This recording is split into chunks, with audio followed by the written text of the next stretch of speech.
पाछू पड़े है यार। आँखी में काजर होठ में गुलाल, देख के मोला हो जाते बेहाल।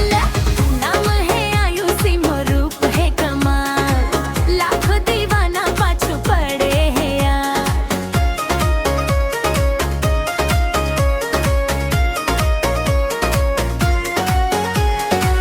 गली गली में मोर चर्चा होते, देखे बिना कोनो नहीं सोते। इंस्टा में फोटो डालतो जैसे, लइका मन हार्ट भेजे झन झन के वे। काली काली मोर लमके बाल, चांद जैसे मोर चेहरा लाल।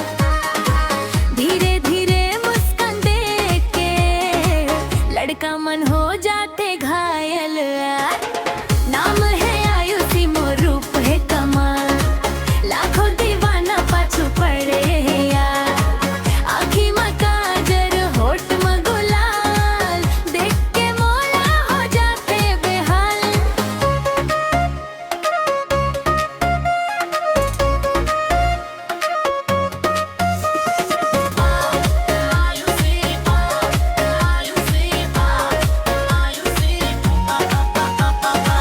टिकटॉक रील में नाचे जब मैं, पूरा गाँव देखे बस तब मैं। नजर मिला के मुस्कातो जैसे, दिल के कर थो सीधा घायल है। राजा कही थे मोला रानी, मोर आदा में सब दीवानी। जैसे बिजली चमके बादर में, वैसे चमके मोर जवानी।